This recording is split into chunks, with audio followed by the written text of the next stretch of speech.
السلام علیکم ورحمۃ اللہ وبرکاتہ۔ معزز سامعین، چینل در درویش کی ویڈیو میں خوش آمدید۔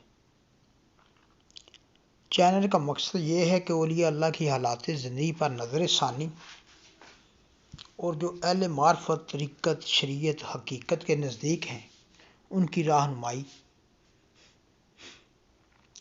حضرت جنید بغدادی سے اگر کوئی خطا سرزد ہوتی تو اللہ عز و جل کسی نہ کسی وسیلہ سے معاف فرما دیتی۔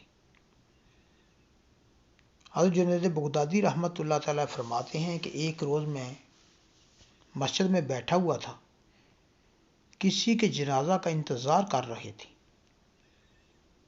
کہ ایک فقیر کو دیکھا کہ وہ لوگوں کے سامنے دستے دراز ہے، یعنی مانگ رہا ہے۔ میں نے سوچا اگر یہ اپنے ہاتھ سے کام کرتا تو اچھا ہوتا۔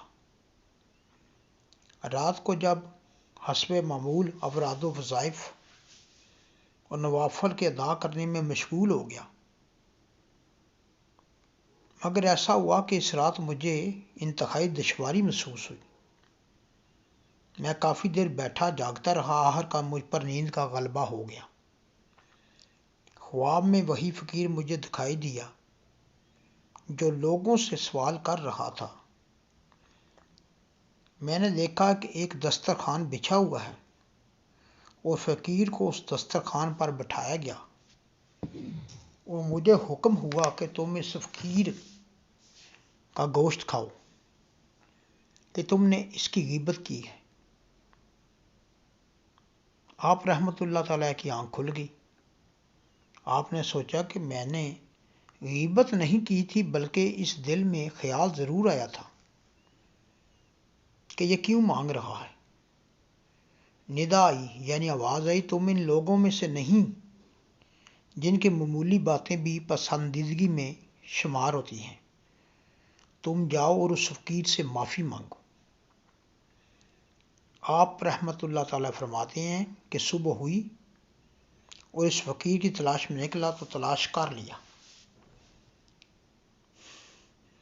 میں نے سلام کیا اور اس نے میرے سلام کا جواب دیا اور مجھ سے کہا، اے ابو القاسم، جو آپ کی کنیت ہے، اے ابو القاسم، کیا تم آئندہ ایسی خطا کرو گے اور اللہ کے بندوں میں عیب نکالو گے؟ حضرت جنید بغدادی رحمۃ اللہ فرماتے ہیں کہ میں نے آئندہ کے لیے کسی بھی غیبت اور کسی کی بھی عیب جوئی سے توبہ کر لی۔ یہ ہے پرہیزگار متقی لوگوں کا